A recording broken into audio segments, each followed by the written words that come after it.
A finales del siglo XVIII, y a pesar de los esfuerzos centralizadores de los Borbones, España se hallaba aún prácticamente dividida en distintas regiones que contaban con su administración y legislación particulares.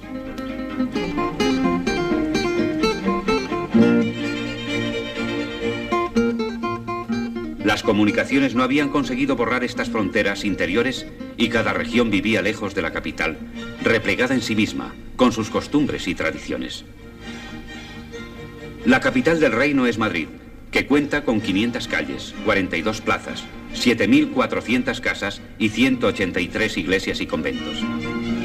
Escogida por su situación en el centro de la península, por su clima sano aunque duro, había quedado un poco al margen de las corrientes económicas, transformándose en una villa de cortesanos, funcionarios, ricos ociosos, pretendientes aventureros, artesanos modestos y campesinos que cada día, más allá de las verjas del Buen Retiro, cruzaban la ciudad al alba camino del Palacio Real o a trabajar en las casas de la villa y en los campos vecinos.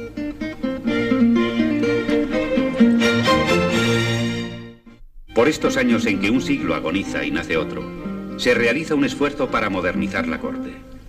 Es el conde de Aranda, ministro de Carlos III, quien lleva a cabo tal tarea. Se alzan fuentes monumentales, se crea un observatorio y un jardín botánico, y se limpia y urbaniza el Paseo del Prado, plantando árboles y haciendo surgir magníficas fuentes como las de Neptuno, Apolo y Cibeles.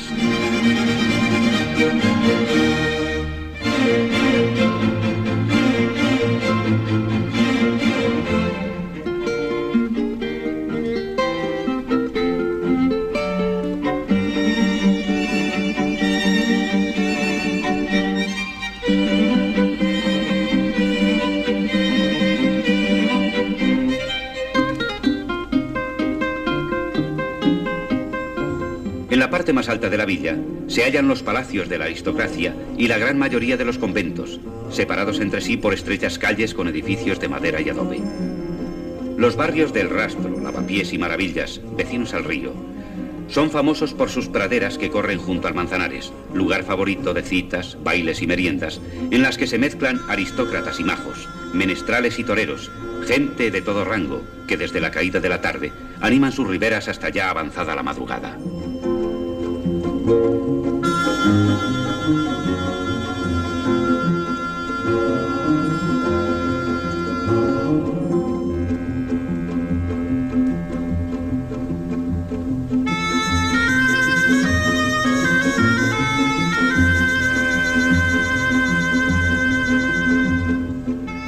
Esta villa de Madrid, que apenas roza por entonces los 300.000 habitantes, cuenta también con dos teatros de prosa, el de la Cruz y el del Príncipe, donde se dan cita personajes significados de la corte. Hay también cafés de toreros como el del Ángel, o la Botillería de Canosa y la Fonda de San Sebastián, donde se citan los ingenios de la villa, y otros de menos fuste, llenos durante el día por una nube de recién llegados a la busca de empleo, un trabajo o un puesto cualquiera. Entre todos destacan principalmente los majos, gente de vida alegre, y los que aspiran al servicio doméstico, trabajo que ocupa a cerca de 200.000 personas, en su mayor parte en casa de familias importantes, un poco porque en ellas se mantiene la tradición de una servidumbre numerosa y un poco también porque nadie prescinde de un servidor criado en la familia.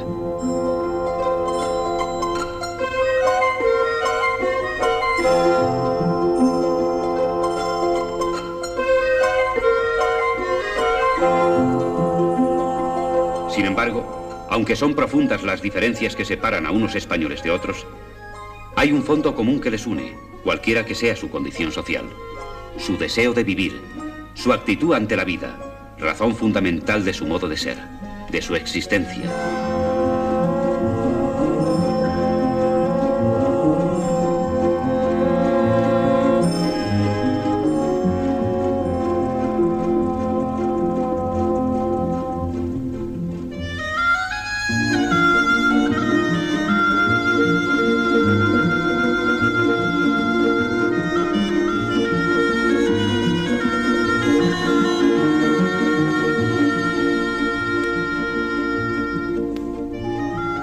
En octubre de 1788, a la muerte de su padre Carlos III, comenzaba a reinar Carlos IV, manteniendo en la Secretaría de Estado al conde de Floridablanca.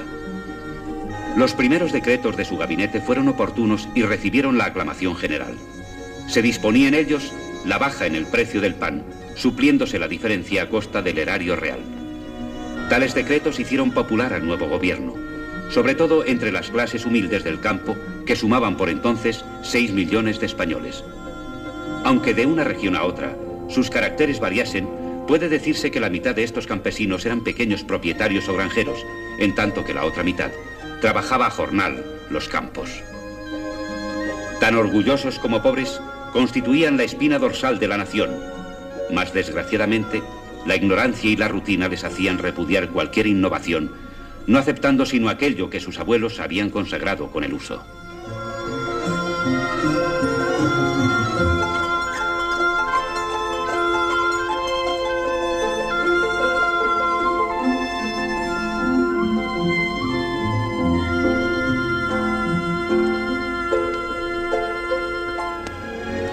Tras la proclamación del nuevo rey, se convocaron las Cortes de Castilla. El pretexto era la jura del primogénito como príncipe de Asturias. Pero Floridablanca aprovechó la ocasión para preparar reformas importantes y abolir el auto acordado por Felipe V, excluyendo a las hembras de la sucesión a la corona.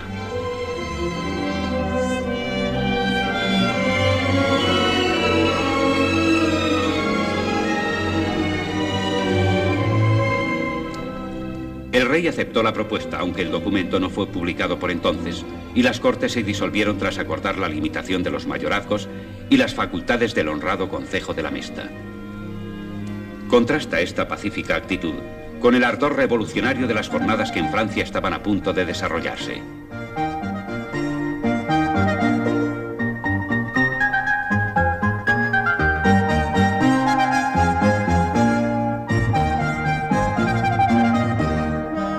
Luis XVI, de sangre borbónica y sajona como Carlos IV, había comenzado su reinado con reformas que le habían hecho popular. Mas como en España, a él ya se había sucedido una grave depresión, motivada sobre todo por la penuria económica ocasionada por las grandes obras públicas y una ambiciosa política internacional.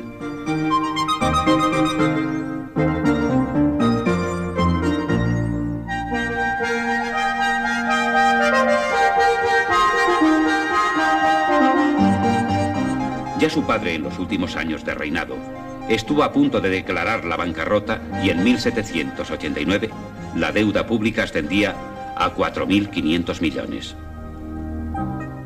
Como remedio supremo, el rey accedió a la convocatoria de los Estados Generales en Versalles. El tercero de ellos, al serle cerradas las puertas del lugar de reuniones, las lleva a cabo en el vecino juego de pelota, jurando no separarse hasta lograr una constitución.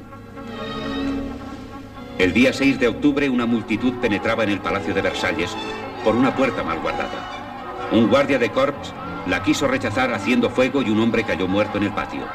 Los guardias fueron arrollados y obligados a hacerse fuertes. Patios y escaleras fueron invadidos. Muchos guardias perecieron y sus cabezas fueron colocadas en las puntas de las picas.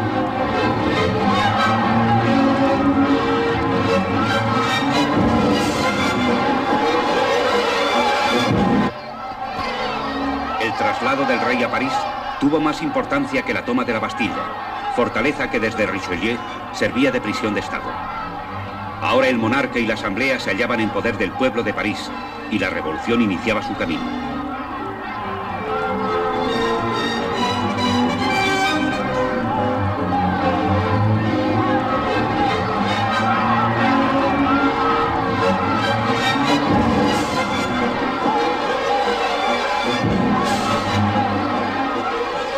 Luis XVI, sin embargo, no se resignó a ser su prisionero e intentó abandonar la capital, el 20 de junio, en una berlina preparada ex profeso. Sin embargo, reconocido por un postillón, era detenido en Varennes, mientras un ejército destacado en su ayuda llegaba demasiado tarde para liberarlo.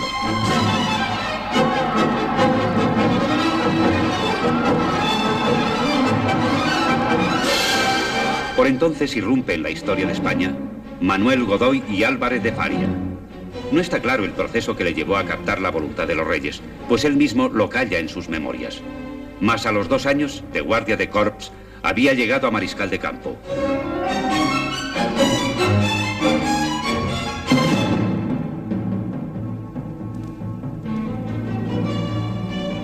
Un mes más tarde el rey le hace donación de la dehesa de Alcudia con el título de Grande de España.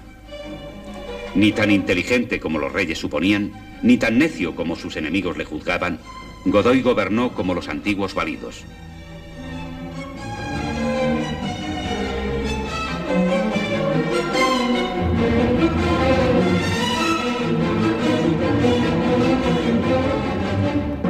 No toleró que nadie le hiciese sombra y procuró la ruina de cualquiera que pudiese obstaculizar su dominio, por eminentes que fueran sus servicios.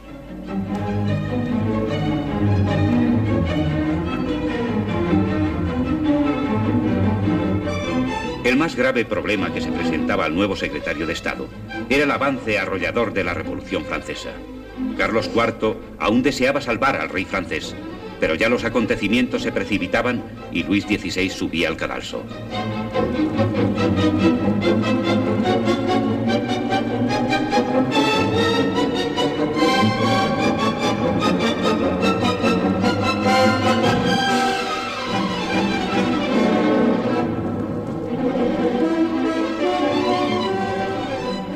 Francia, fundándose en las gestiones realizadas por España para salvar a su monarca, declaraba la guerra, acabando por enfrentarse finalmente a toda Europa. Fue una lucha entre pueblos que deseaban imponerse mutuamente una ideología y un sistema totalmente antagónicos. De un lado las monarquías europeas, del otro el sentido expansivo de la Revolución Francesa.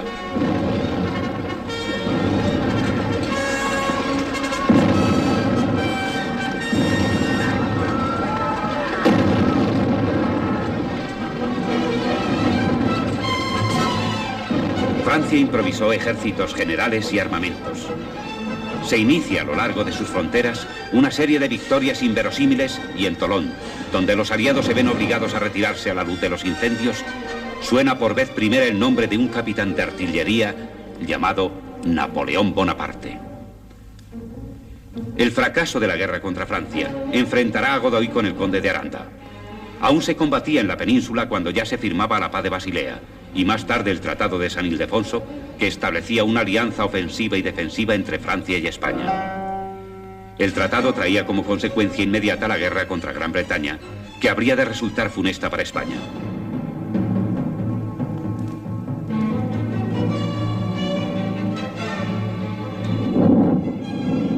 El primero de los grandes desastres fue el combate ante el Cabo San Vicente, donde la escuadra española fue dispersada, aunque Nelson era rechazado a su vez ante Tenerife.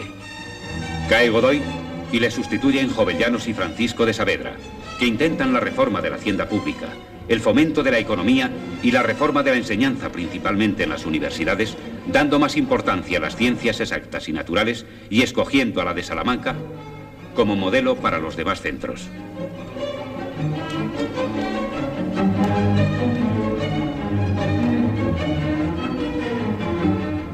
Jurista, historiador, economista y literato, Jovellanos es un ejemplo de los hombres que a través de todos los siglos han querido mantener a España dentro de las corrientes de la cultura europea.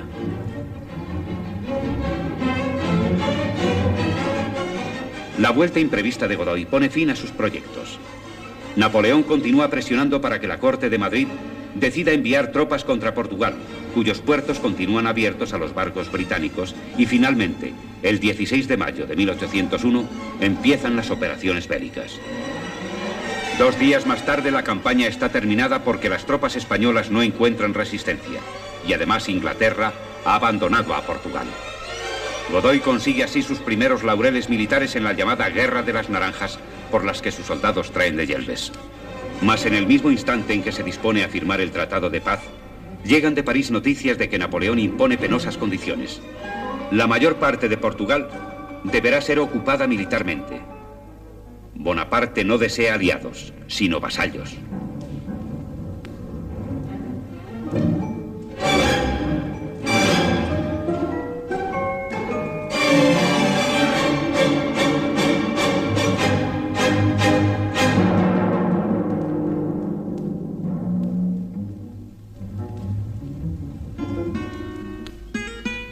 El año de 1803 fue terrible para España. Las lluvias pertinaces impidieron la siembra y el hambre dominó toda la península.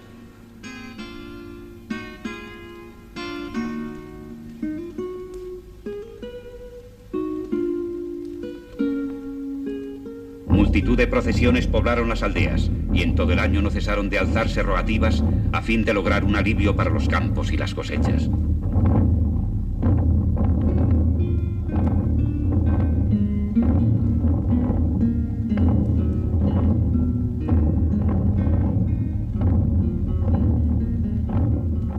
La peste se extendió por Andalucía y Levante y por si fuera poco de nuevo la guerra amenazaba. El rey y su ministro Godoy, último representante del despotismo ilustrado, hicieron lo humanamente posible para mejorar la situación de los más perjudicados, ayudados por las comunidades religiosas que facilitaron para la lucha contra tanta calamidad importantes recursos.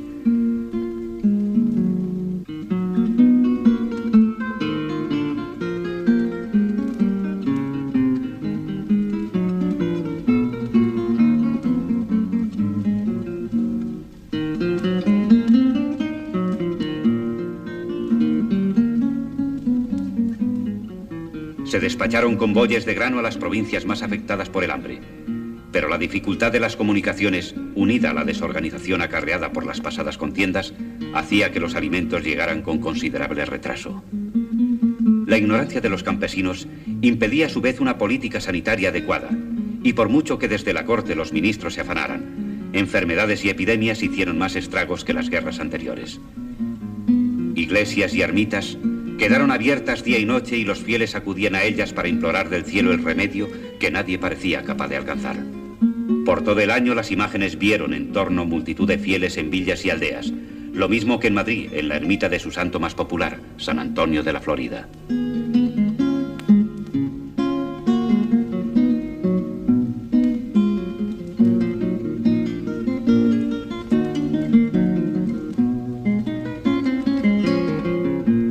Toda España aspiraba a un tiempo de paz, una tregua al menos, que permitiese al país rehacerse. Pero no fue posible.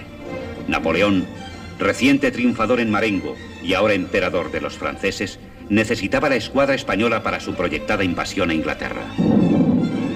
Su plan fue desbaratado por la agilidad y pericia de los almirantes ingleses, y tras el combate indeciso del Cabo Finisterre, la escuadra franco-española tuvo que reparar sus averías recalando en Cádiz. Napoleón, poco diestro en las cosas de la mar, ordenó la salida y frente a Nelson, los marinos españoles Gravina, Churruca y Alcalá Galiano eran sacrificados a la impericia de los mandos franceses.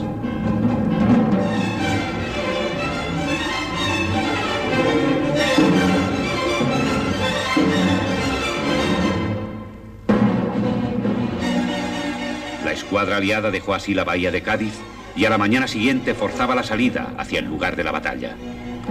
Conscientes de lo arriesgado de su acción, los marinos españoles, y Gravina en particular, intentaron convencer al almirante francés de lo descabellado de su plan de batalla.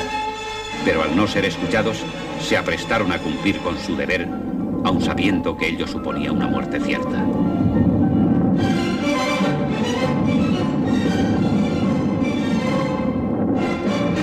Franceses y españoles rivalizaron con sus enemigos en valor y sacrificio, pero sus esfuerzos resultaron inútiles. Murieron Nelson por los ingleses y por los españoles Churruca y Alcalá Galiano, junto a los principales jefes aliados.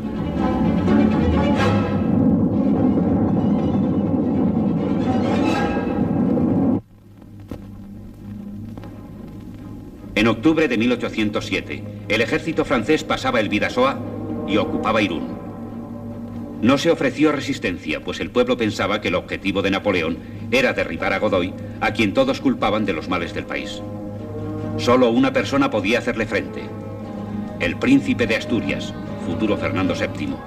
Mas sus actividades en contra del valido eran finalmente descubiertas. Perdonado por la reina, prosiguió la corte sus días de caza y recreo en San Ildefonso, en tanto las tropas francesas continuaban entrando en España con el pretexto de invadir Portugal.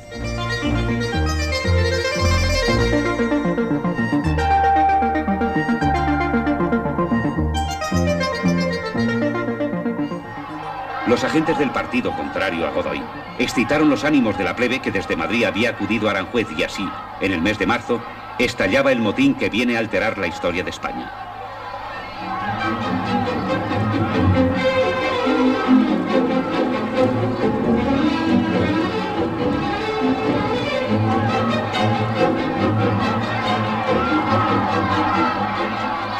El palacio de Godoy fue asaltado por las turbas y el rey tuvo que publicar un decreto destituyendo al marido, que buscó refugio en las guardillas de su casa. Tras día y medio sin comer, intentó abandonar su palacio, pero reconocido por la guardia valona, acudió el gentío apedreándole. Es llevado a rastras hasta el palacio del príncipe con una capa vieja sobre los hombros y el tricornio hundido a fuerza de golpes. Tiene una herida abierta bajo el ojo derecho y casi de milagro llega vivo al cuerpo de guardia con una puñalada en una pierna y los pies heridos por los cascos de los caballos.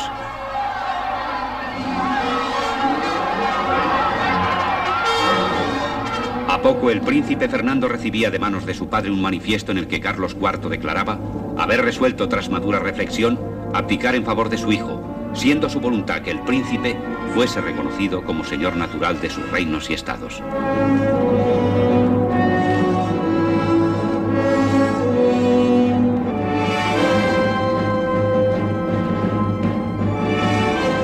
Ningún príncipe hasta entonces había sido acogido con tal entusiasmo.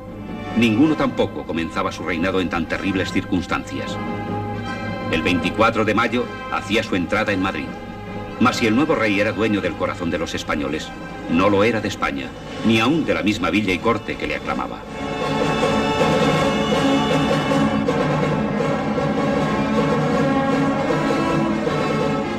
Días antes había entrado en ella Murat, cuyos informes a Bonaparte el propio embajador francés contradecía escribiendo: la nación española no se parece a ninguna otra y no se la puede juzgar sino desde dentro. Creo importante que vuestra majestad decida venir lo más pronto posible y no adopte ninguna medida hasta ver las cosas por sí mismo. Los españoles tienen un carácter noble y generoso, pero tienden a la ferocidad y no soportarán ser tratados como nación conquistada. Obligados por la desesperación serán capaces de las más grandes y valientes revoluciones y de los más violentos excesos.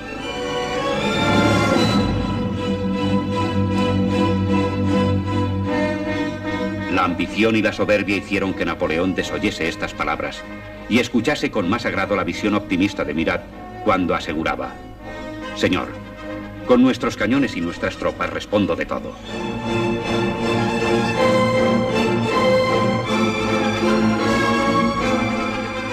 Fueron tales informes los que animaron a Napoleón a poner en práctica su plan de guerra contra los españoles.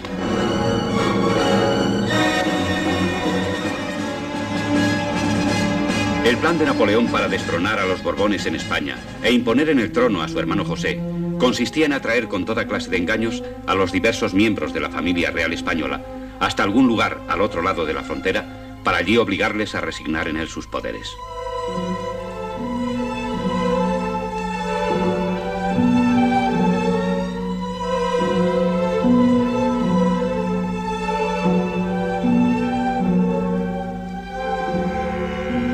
Fue fácil hacer salir a la mayor parte de ellos, pero no así arrancar a Fernando VII de la corte, donde había sido recibido con fervor popular sin precedentes.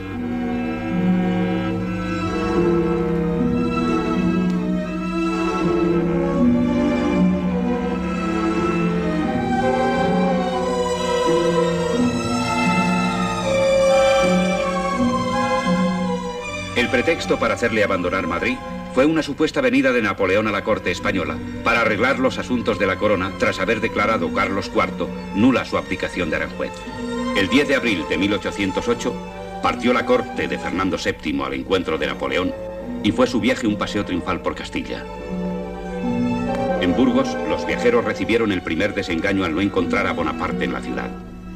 En pleno ambiente de sospecha, el rey pidió alguna demora con pretexto de celebrar las fiestas de Semana Santa. Se le propuso entonces la huida con un plan de éxito casi seguro, pero el rey se negó a aceptarlo, ya que hubiera hecho estallar la guerra civil inmediatamente entre la España apasionada por la causa del nuevo rey y el rey viejo apoyado por Napoleón. En Vitoria llegaba una carta premiante de Bonaparte y 2 días después la comitiva pasaba la frontera. En Bayona, el rey y el príncipe abdicaron, pasando más tarde al castillo de Balançay como huéspedes de Talleyrand.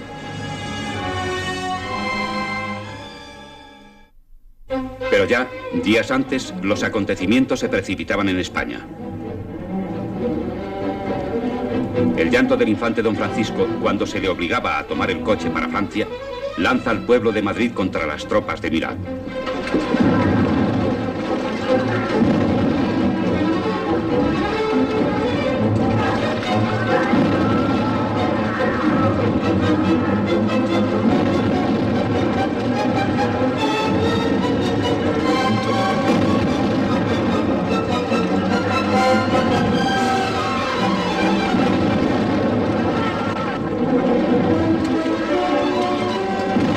El núcleo principal de la resistencia fue el Parque de Monteleón. Pero al fin la revuelta fue vencida y Murat la reprimió con terrible dureza.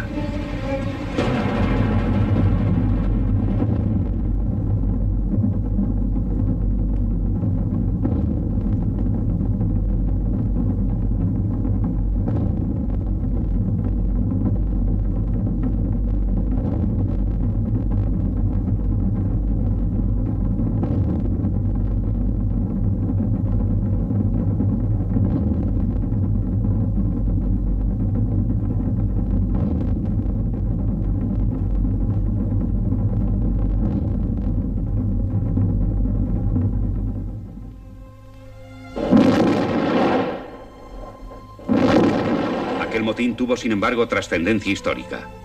El mismo 2 de mayo, los dos alcaldes de Móstoles firmaban su famoso pregón declarando la guerra a los franceses. En tanto, los pelotones de ejecución llenaban 18 carros de cadáveres en las inmediaciones del Paseo del Prado.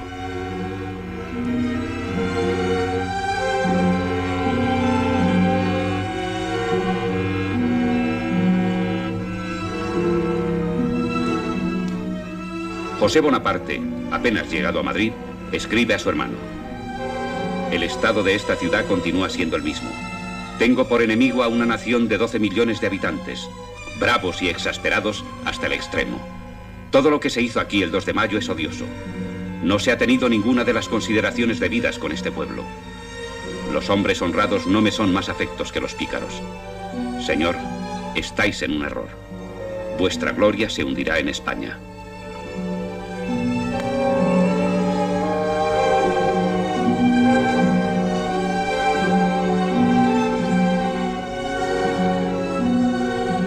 Los triunfos de Napoleón y la política de su hermano en España plantean el problema de los afrancesados, es decir, de los que en cierta medida colaboran con los franceses.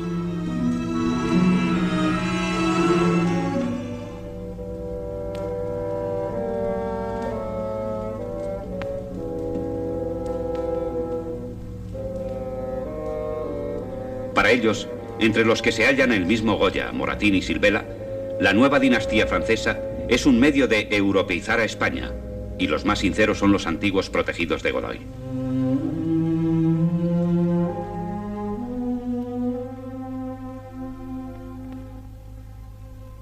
Las operaciones militares de ocupación continúan mientras tanto. Los ejércitos franceses alcanzan ya la suma de 160.000 hombres y 20.000 caballos. Son soldados bien equipados y acostumbrados a vencer, al mando de los mejores generales del imperio.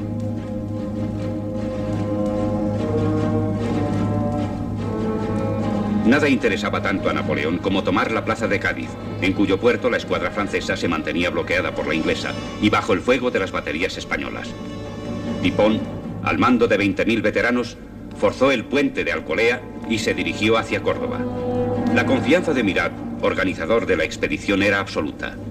Al primer cañonazo que usted dispare, escribe a su general, debe volver la tranquilidad a toda Andalucía y diría que a casi toda España. En tanto, Dupont entraba en Córdoba. Él y sus soldados oscurecían sus evidentes cualidades militares con la codicia más desenfrenada. La ciudad rica siempre, en la que se acumulaban riquezas debidas a un próspero comercio, era una buena presa para los ávidos soldados. El saqueo fue terrible y el botín dificultó las operaciones, excitando el deseo de venganza de los andaluces, que multiplicaron las partidas que incomunicaban a Andalucía con Madrid.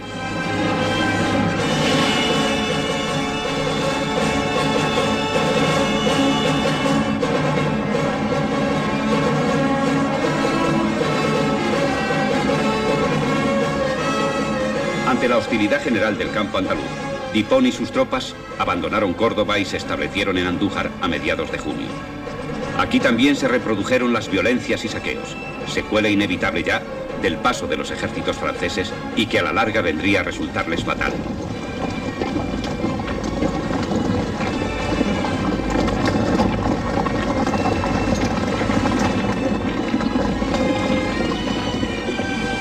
Entretenidos por el pillaje, desmoralizadas las tropas, obsesionadas por llevar consigo cuanto de valor podían encontrar en las ciudades a su paso, quedaron en esta villa demasiado tiempo, en una inactividad de la que sacarían provecho los mandos españoles.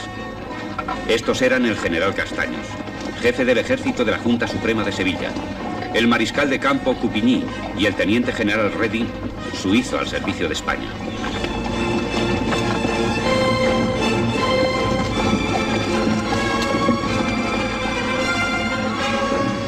Nuevos desmanes cometidos en Jaén venían a aumentar, si ello era posible, la frenética y desesperada hostilidad de los andaluces. Un destacamento francés, enviado en busca de víveres, después de saquear terriblemente la ciudad, había vuelto a su cuartel general asolando a su paso la comarca.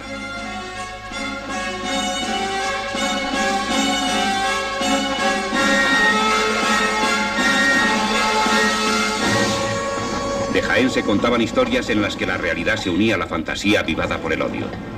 Se hablaba de mujeres y niños degollados, de frailes y enfermos muertos en los mismos hospitales.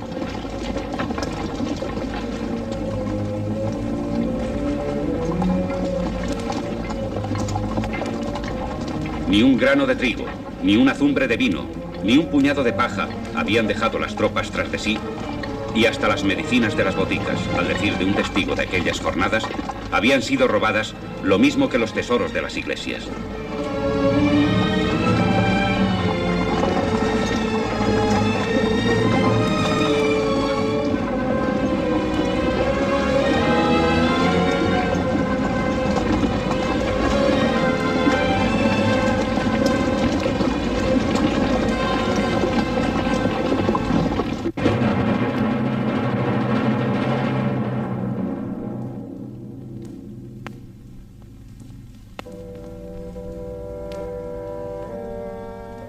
Diversas circunstancias contribuyeron a la derrota de los ejércitos franceses en estos campos de Bailén.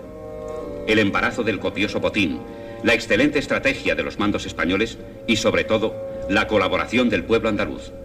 A ello se unió el terrible calor de julio y el hecho de que los suizos, a las órdenes de Dupont, se pasaran al lado de sus compatriotas en las filas de Castaños. De este modo, bajo el sol riguroso de Andalucía, Dupont y Bedel, con sus 20.000 veteranos, tuvieron que rendirse después de largas negociaciones. El ejército español tuvo que dedicarse a la difícil tarea de defender a los franceses desarmados de las iras populares.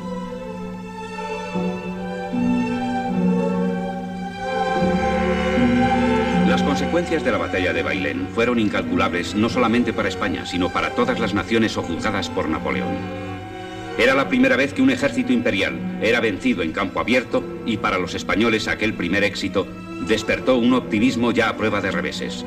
La noticia llegó tardíamente a Madrid, pues los partes eran interceptados por los guerrilleros, pero se difundió con gran rapidez entre los patriotas de toda la península.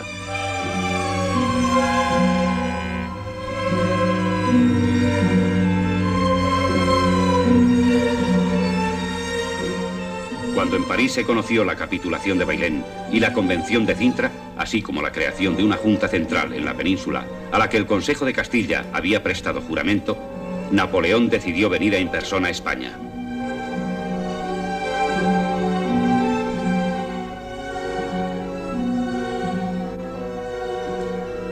Parto dentro de unos días, dirá a sus diputados, para ponerme yo mismo a la cabeza del ejército, coronar en Madrid al rey de España y plantar mis águilas sobre las fortalezas de Lisboa.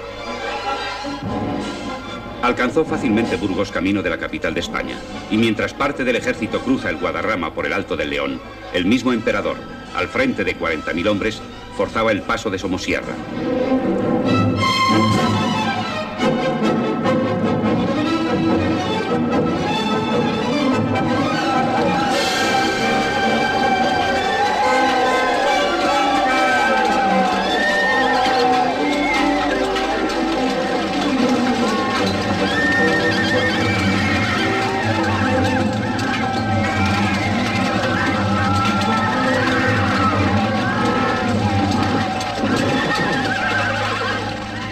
El camino de Madrid quedaba libre.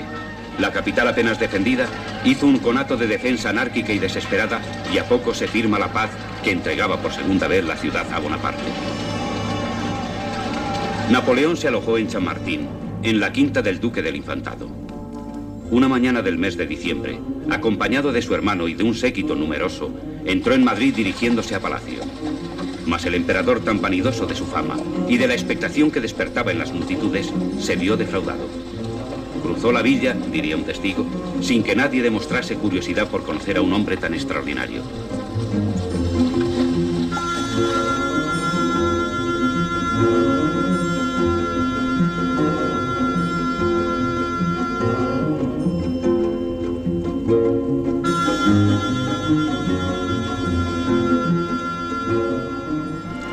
En tanto, uno de los mejores generales ingleses, John Moore, salió de Portugal con un ejército pequeño pero bien disciplinado, y tras ocupar Salamanca, intentó cortar las comunicaciones de las tropas francesas con la frontera. Napoleón se dio cuenta del peligro que corría y a su vez intentó cortar el contacto de Moore con la escuadra inglesa que le esperaba en La Coruña. Cruzó el Alto del León y una semana más tarde estaba en Astorga, donde se hacía mostrar los oficiales prisioneros tomados a los ingleses.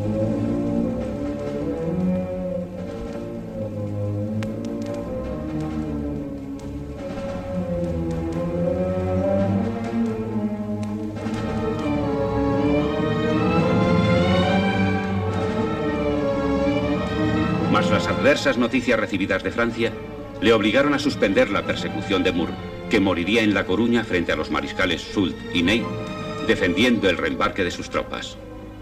Napoleón, días más tarde, cruzaba de nuevo la frontera abandonando España. La guerra de la independencia habría de durar 6 años. Dejando aparte la batalla de Bailén, la mayor aportación española a la lucha contra Napoleón son las guerrillas. Este tipo de guerra de pequeños grupos de paisanos, con los que colaboraban hasta las mujeres de las aldeas, está en perfecto acuerdo con el temperamento anárquico y la capacidad de valor y resistencia de los españoles.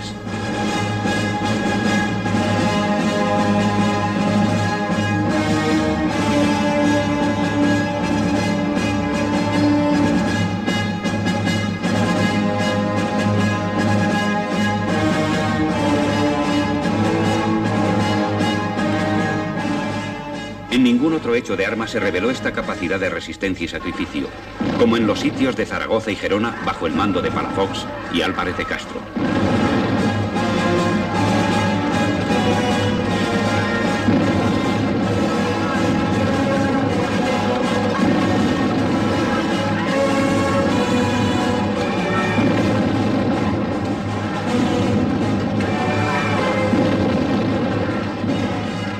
Ante los muros de Zaragoza fueron desfilando los mejores generales del imperio. Al fin se decidió el asalto tras un bombardeo asolador. Fue preciso ganar casa por casa y calle por calle, con pérdidas enormes entre los atacantes y los defensores. Agustina de Aragón llegará a convertirse en símbolo del heroísmo español en estos sitios que, en lo que a Zaragoza se refiere, concluyeron con una capitulación honrosa, tras la cual la guarnición debería salir con todos los honores.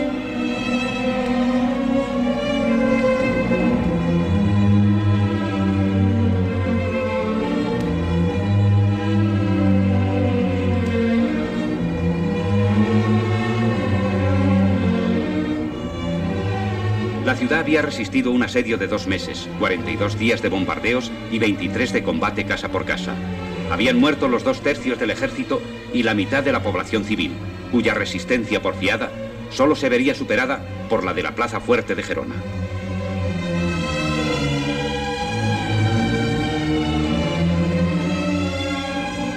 Nuevos contingentes de tropas recibidos por los franceses llevan a sus ejércitos otra vez por el camino de Jaén y Sevilla.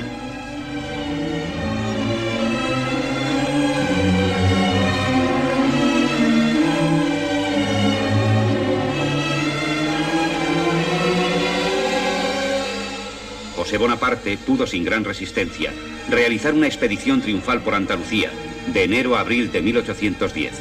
Mas, como siempre, la detención excesiva de su séquito en Sevilla fue aprovechada hábilmente por los generales españoles para convertir a Cádiz en plaza inexpugnable con la colaboración de la escuadra inglesa. La ciudad se convierte en capital de la España libre y en ella se realizará una revolución política de gran trascendencia para el porvenir de España al convocarse las Cortes.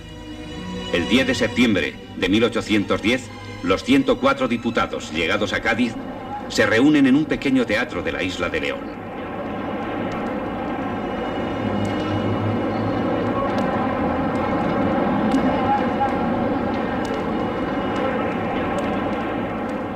Para comenzar, la Asamblea declara no reconocer otro rey que Fernando VII y trasladadas las sesiones a la ciudad de Cádiz, estas tendrán lugar ahora en la iglesia de San Felipe Neri.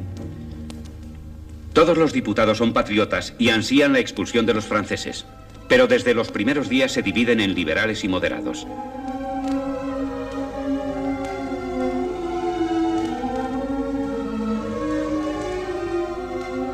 Las Cortes se convierten pronto en lugar de apasionadas discusiones en las que se trata más de dar al país una constitución que de buscar los medios para rechazar a los franceses. Por último se llega a la votación final que tiene lugar el 19 de marzo de 1812.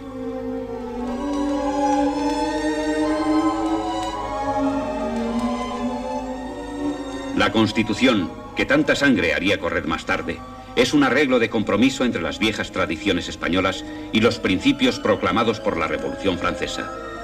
Cuando el embajador inglés la conoce, escribe a su gobierno: las Cortes han hecho la Constitución como un pintor sus cuadros, buscando antes que nada satisfacer a todos.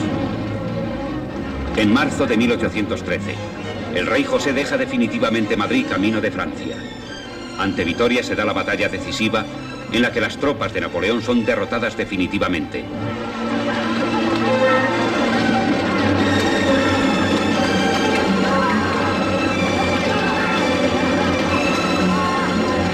Cinco meses más tarde, el ejército de Wellington entra en Francia y a poco Fernando VII queda libre.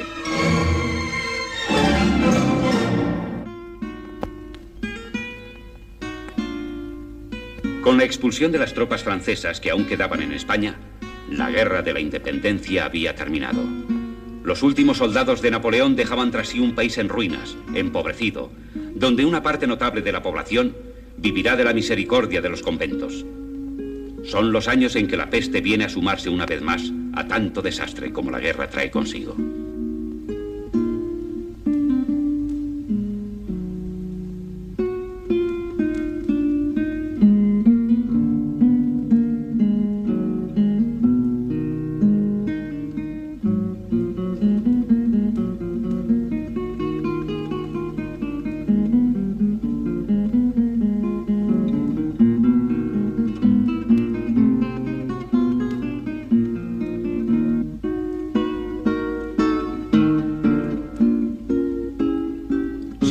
Puede servir de símbolo a esta época, es Francisco de Goya y Lucientes, testigo de estos años a lo largo de una vida prolongada, observador privilegiado desde sus días jóvenes en la corte hasta el tiempo postrero del destierro.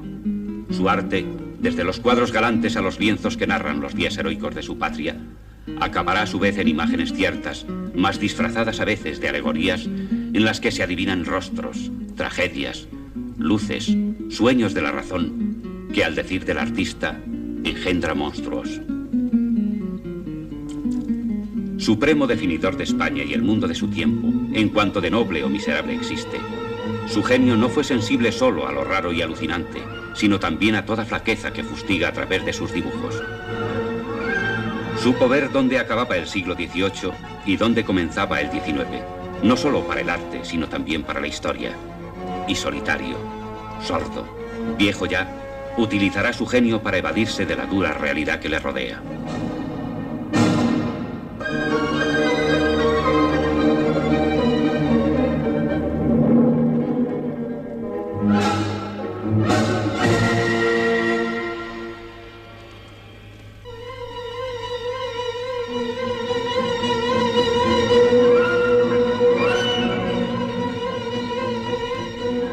Día tras día, irá dejando en las paredes de su última morada, junto al río, la huella de sus visiones y recuerdos que en sus últimos años llenan ahora sus horas vacías.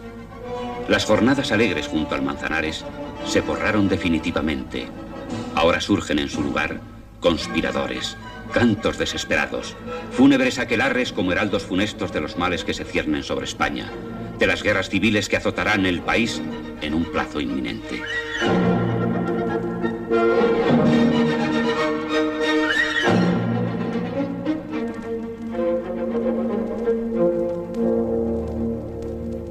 La aventura de Napoleón resultará para España aún más funesta que para Francia. Su invasión, aparte de los horrores de la guerra, traerá consigo la división irreductible de las dos Españas y la debilidad del poder público ante los partidos. Sobre el país destruido que pronto perderá sus colonias, se cernirá durante muchos años el oscuro presagio por Goya anticipado, el coloso del miedo.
En octubre de 1788, a la muerte de su padre Carlos III, comenzaba a reinar Carlos IV, manteniendo en la Secretaría de Estado al conde de Floridablanca.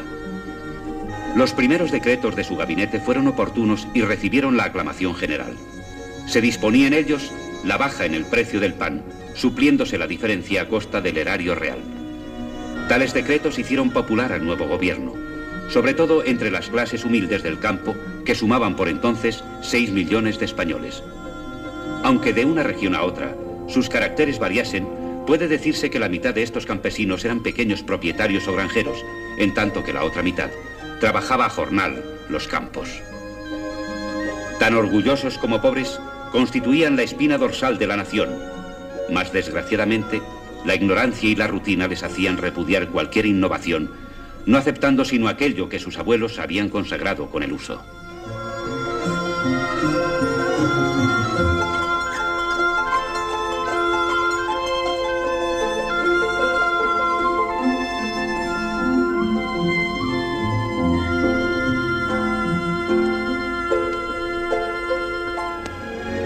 Tras la proclamación del nuevo rey, se convocaron las Cortes de Castilla. El pretexto era la jura del primogénito como príncipe de Asturias. Pero Floridablanca aprovechó la ocasión para preparar reformas importantes y abolir el auto acordado por Felipe V, excluyendo a las hembras de la sucesión a la corona.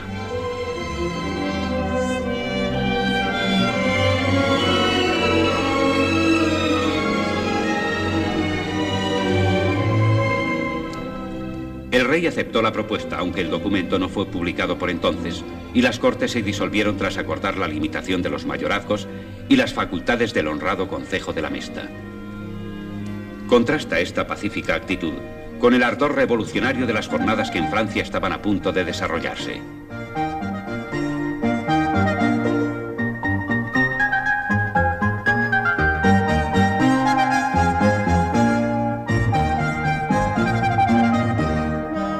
Luis XVI, de sangre borbónica y sajona como Carlos IV, había comenzado su reinado con reformas que le habían hecho popular. Mas como en España, a él ya se había sucedido una grave depresión, motivada sobre todo por la penuria económica ocasionada por las grandes obras públicas y una ambiciosa política internacional.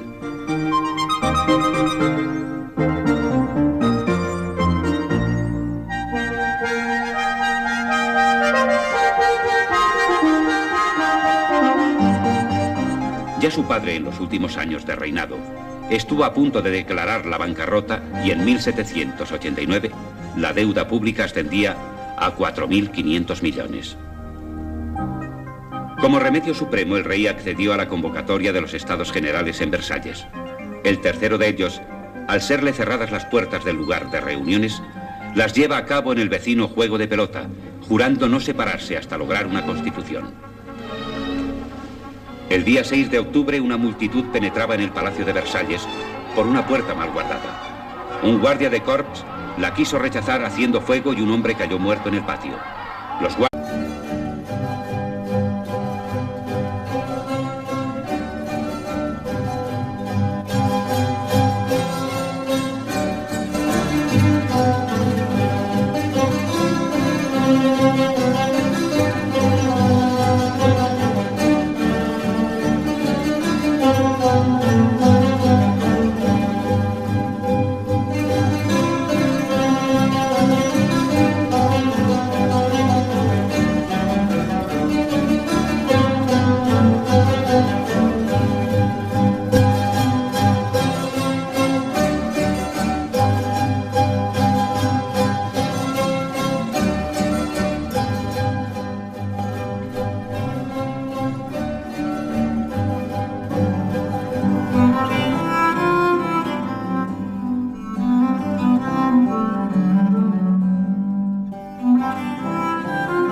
A finales del siglo XVIII, y a pesar de los esfuerzos centralizadores de los Borbones, España se hallaba aún prácticamente dividida en distintas regiones que contaban con su administración y legislación particulares.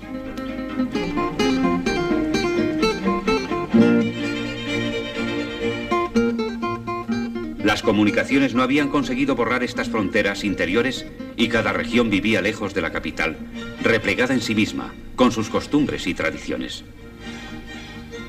La capital del reino es Madrid, que cuenta con 500 calles, 42 plazas, 7.400 casas y ya avanzada la madrugada.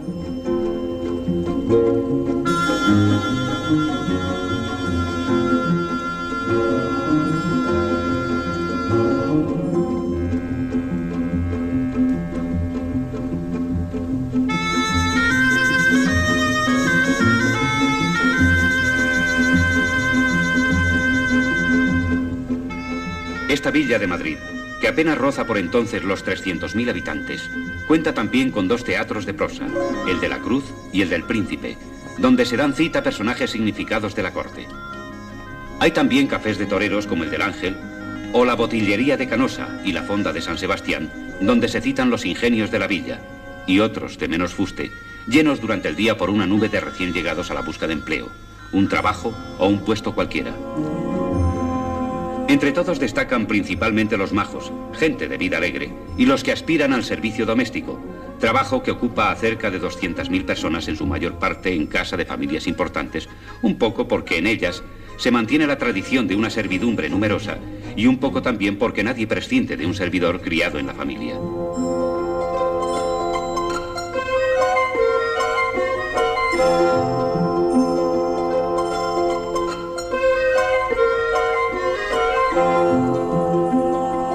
Sin embargo, aunque son profundas las diferencias que separan a unos españoles de otros, hay un fondo común que les une, cualquiera que sea su condición social: su deseo de vivir, su actitud ante la vida, razón fundamental de su modo de ser, de su existencia.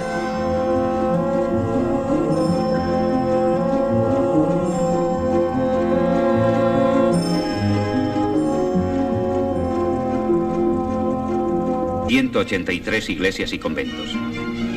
Escogida por su situación en el centro de la península, por su clima sano aunque duro, había quedado un poco al margen de las corrientes económicas, transformándose en una villa de cortesanos, funcionarios, ricos ociosos, pretendientes aventureros, artesanos modestos y campesinos que cada día, más allá de las verjas del Buen Retiro, cruzaban la ciudad al alba camino del Palacio Real o a trabajar en las casas de la villa y en los campos vecinos.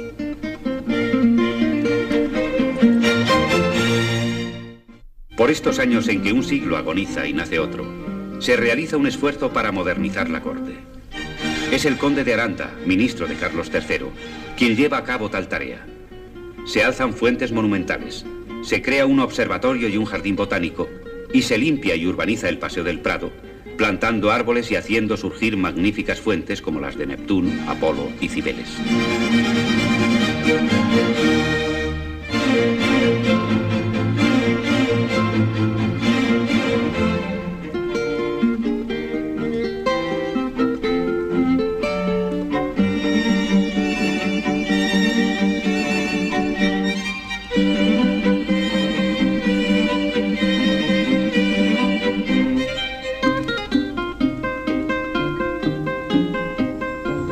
En la parte más alta de la villa se hallan los palacios de la aristocracia y la gran mayoría de los conventos, separados entre sí por estrechas calles con edificios de madera y adobe. Los barrios del Rastro, Lavapiés y Maravillas, vecinos al río, son famosos por sus praderas que corren junto al Manzanares, lugar favorito de citas, bailes y meriendas, en las que se mezclan aristócratas y majos, menestrales y toreros, gente de todo rango, que desde la caída de la tarde animan sus riberas hasta